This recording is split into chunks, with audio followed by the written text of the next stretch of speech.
Leaders.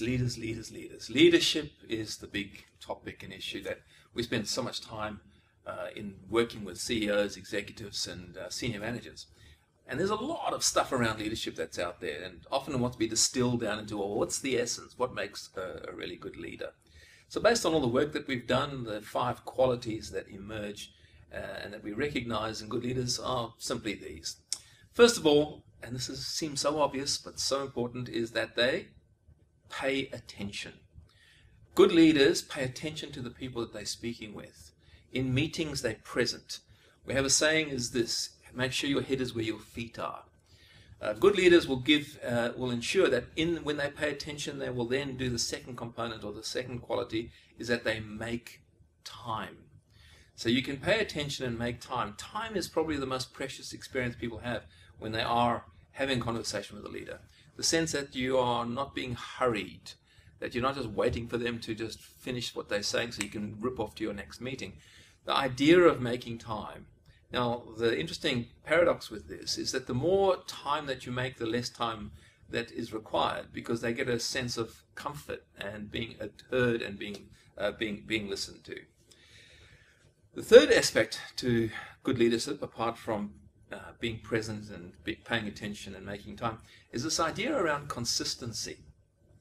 When people look and deal with leaders, what they're looking for is the certainty that they know that their leaders will be consistent and predictable.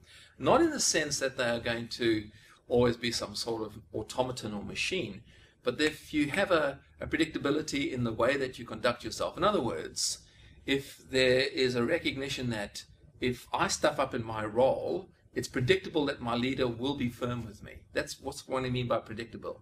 It's not about being predictably or consistently same. It's about they understand where you will go where and when the circumstances occur.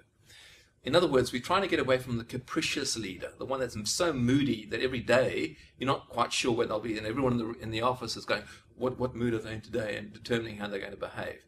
That predictability and consistency is certainly a quality that people look for and respond to. The next one is kind of prosaic, but it works. It's be good with names. Now this takes effort and energy, but you ask anyone when they think of a good leader in their careers, they'll always say, oh yeah, Clive, he was really good with names, or you know, Jennifer, I remember her. Everyone treated her with. She was such a great leader. You know what? She always knew who we were and what we did. And this idea of being good with names is a real discipline, and it's a real practice. And the last one is this idea of being decisive. There's nothing worse than a leader that shilly-shallies or is just too tentative in the way they go about managing the business. And this decisiveness is a quality that people look for, expect, and want from a good leader. So this idea of paying attention, creating time, being consistent, good with names, and ensuring that you are decisive in how you conduct yourself, these are the 5 qualities that we see a lot in the good leaders that we work with. Try some of those out for yourself.